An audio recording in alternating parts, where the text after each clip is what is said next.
शांति। आज के बाबा के 20 तारीख की मुरली है।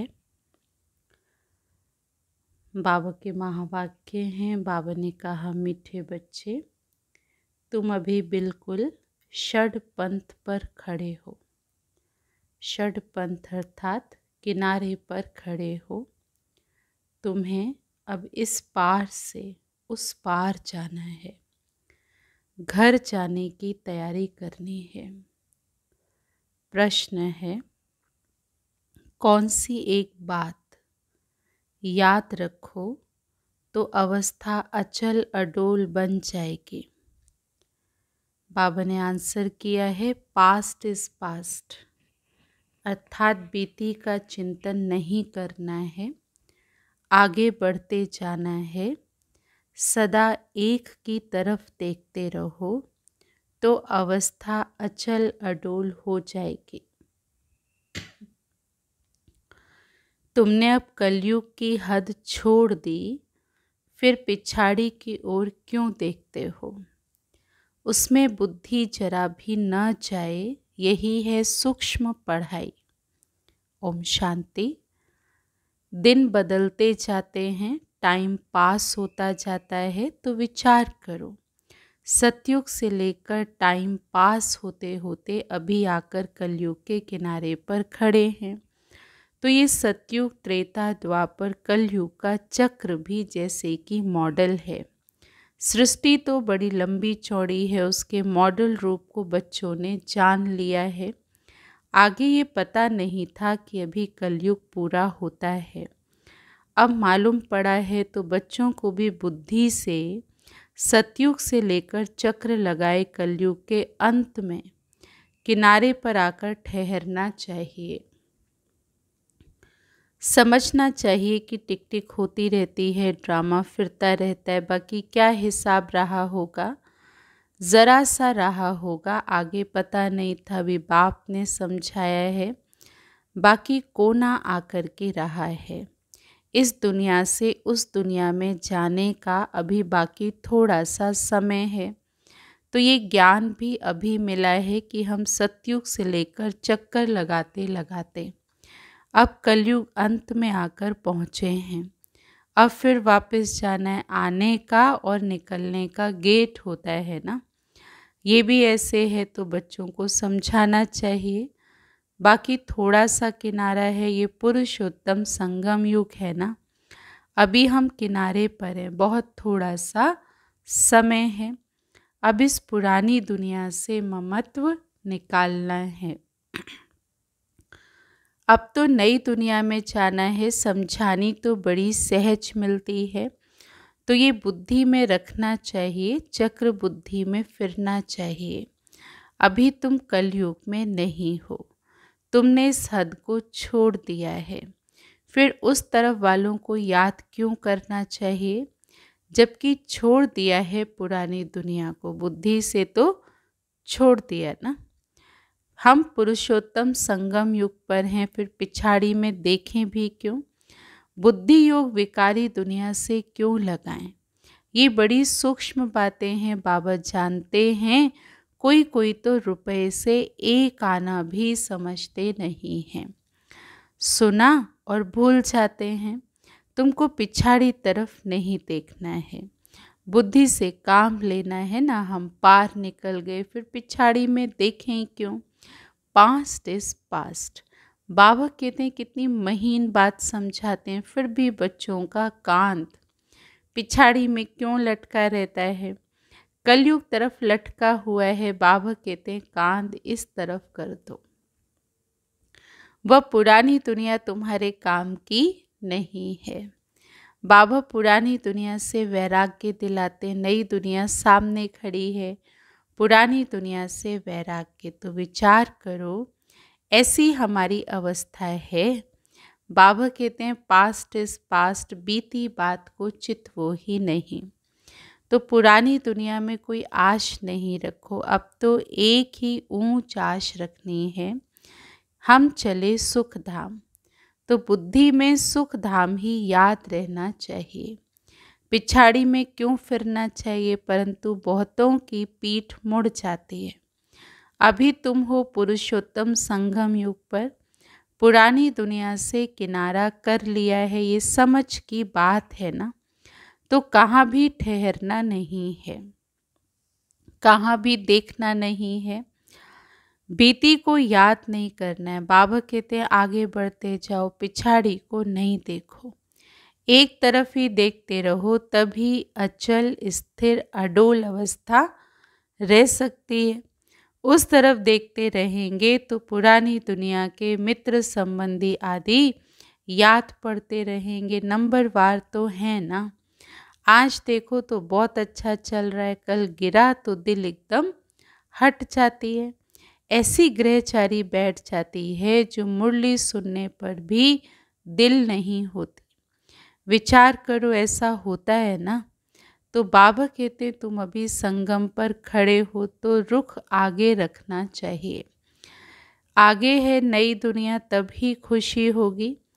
अब बाकी षड पंथ पर हैं, बहुत समीप हैं, माना बिल्कुल किनारे ही हैं। कहते हैं ना, अभी तो अपने देश के झाड़ देखने में आते हैं, आवाज़ करो तो झट वो सुनेंगे। षडपंथ अर्थात बिल्कुल सामने। तो तुम याद करते हो, देवताएं आ जाते हैं। बाबा ने कहा तुम याद करते हो और देवताएं आ जाते हैं। आगे थोड़ी आते थे, सूक्ष्म वतन में ससुर घर वाले आते थे क्या? अब तो पियर घर और ससुर घर वाले जाकर के मिलते हैं। फिर भी बच्चे चलते चलते भूल जाते हैं, पिछाड़ी में बुद्धि योग पिछाड़ी में हट जाता है। बाबा कहते हैं तुम सबका ये अंतिम जन्म है, तुम्हें पीछे नहीं हटना है, अब तो पार होना है, इस तरफ से उस पार जाना है। मौत भी नज़दीक होता जाता है, बाकी सिर्फ कदम भरना है। नाव किनारे आती है तो उस तरफ कदम उठाना पड़ता है ना। तो तुम बच्चों को खड़ा होना है किनारे पर, तुम्हारी बुद्धि में है। आत्माएं जाती हैं अपने स्वीट होम, ये याद रहने से भी खुशी तुमको अचल अडोल बना देगी। तो यही विचार सागर मंथन करते रहना है। ये है बुद्धि की बात कि हम आत्मा जा रही है। अब बाकी नज़दीक षड पंथ पर हैं, बाकी थोड़ा समय है। इसको ही याद की यात्रा कहा जाता है। माना पहुँचे कि पहुँचे, अभी बहुत दूर नहीं है, बस सामने ही हैं। षड पंथ माना सामने, बस किनारे पर ही हैं। तो बाबा ने कहा इसको याद की यात्रा कहा जाता है। ये भी भूल जाते हैं, चार्ट लिखना भी भूल जाते हैं। अपने दिल पर हाथ रखकर देखो कि बाबा जो कहते हैं कि अपने को ऐसे समझो, तो हम नज़दीक षड पंथ पर खड़े हैं। ऐसी हमारी अवस्था है। बुद्धि में एक बाबा ही याद हो। बाबा याद की यात्रा भिन्न भिन्न प्रकार से सिखलाते हैं। इस याद की यात्रा में ही मस्त रहना है। बस अब हमको जाना है कहाँ? यहाँ है सब झूठे संबंध, सच्चा सतयुग का संबंध है। तो अपने को देखो कि हम कहाँ खड़े हैं। सतयुग से लेकर बुद्धि में ये चक्र याद करो, तुम स्वदर्शन चक्रधारी हो ना। सतयुग से लेकर चक्कर लगाए आकर के अब किनारे पर खड़े हुए हो, तो षड पंथ हुआ ना। कई तो अपना टाइम बहुत व्यर्थ गवाते हैं। 5-10 मिनट भी मुश्किल याद में रहते होंगे। स्वदर्शन चक्रधारी तो सारा दिन बनना चाहिए। ऐसे तो है नहीं, बाबा भिन्न भिन्न तरीके से समझाते हैं। आत्मा की ही बात है ना, तुम्हारी बुद्धि में चक्र फिरता रहता है।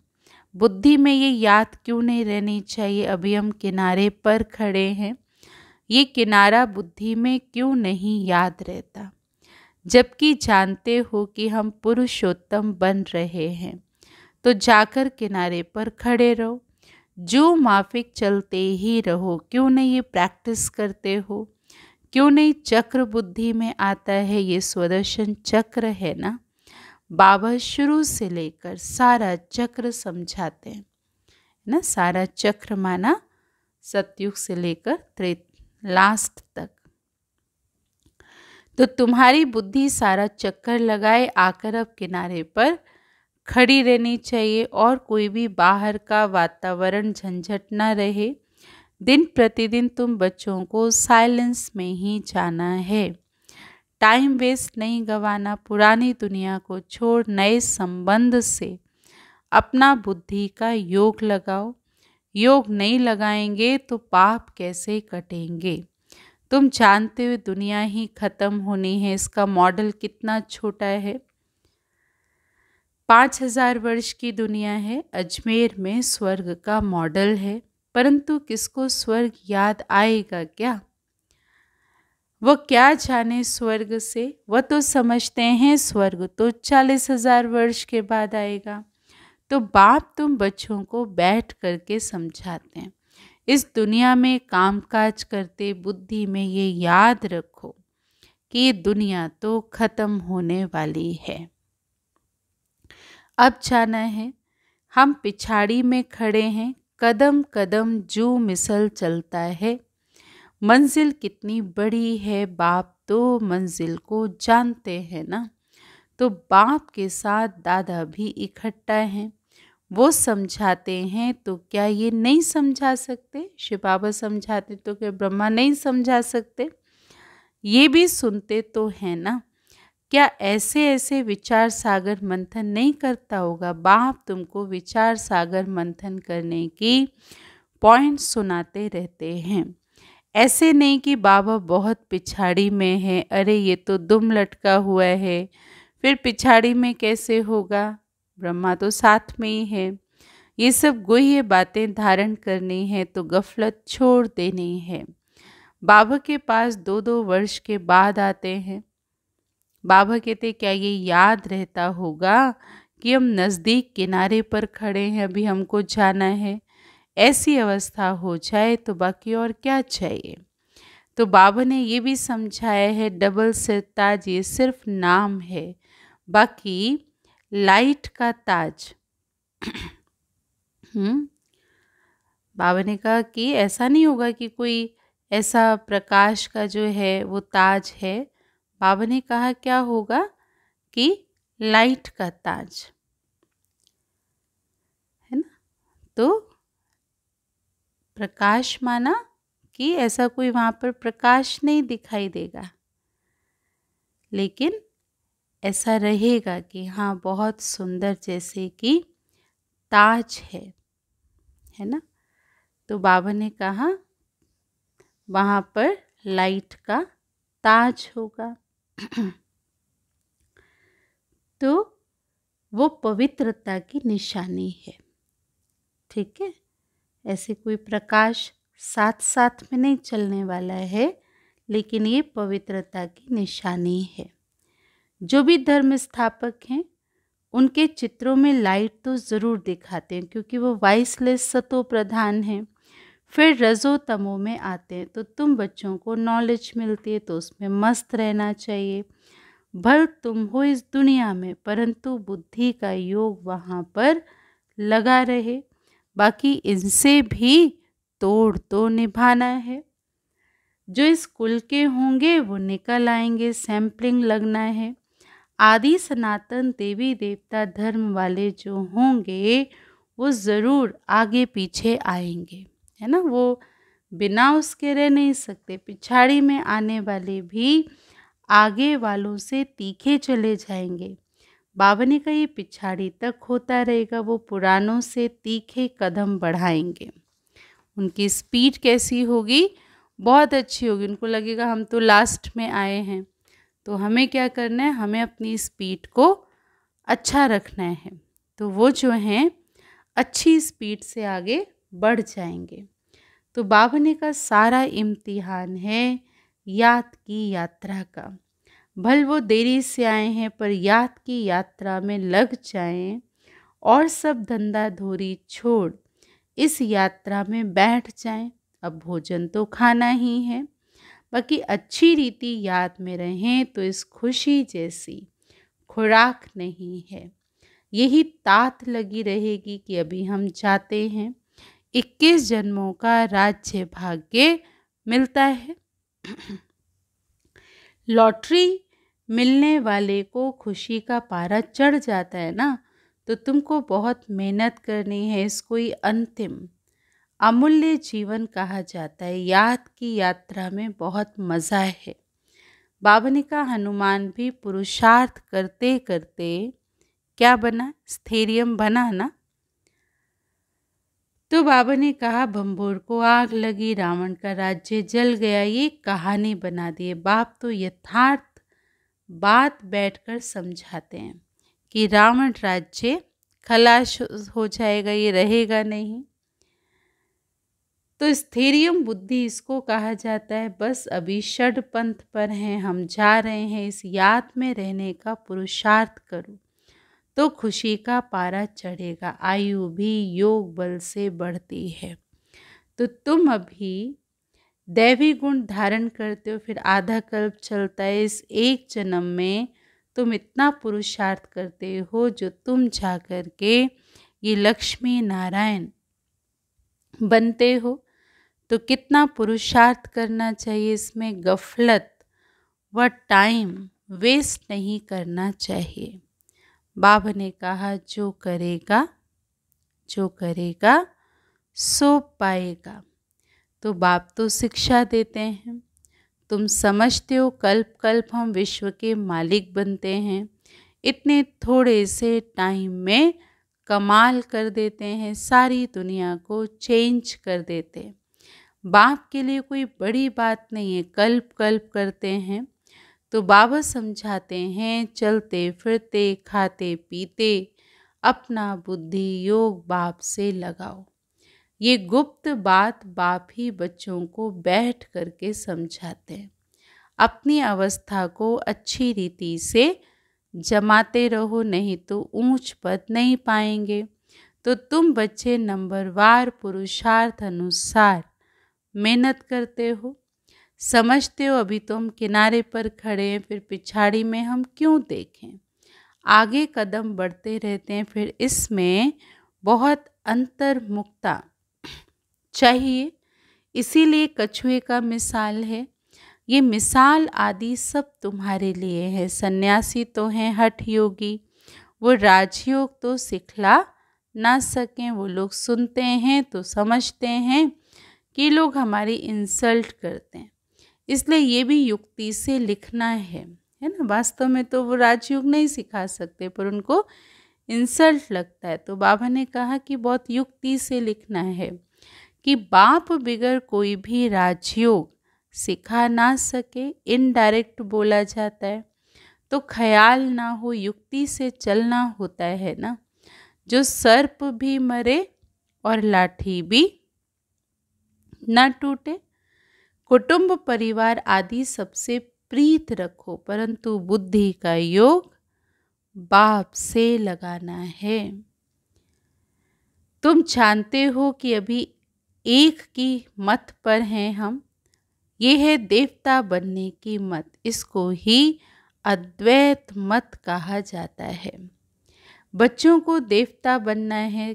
कितना बार तुम बने हो, अनेक बार। अभी तुम संगम युग पर खड़े हो, ये तुम्हारा अंतिम जन्म है।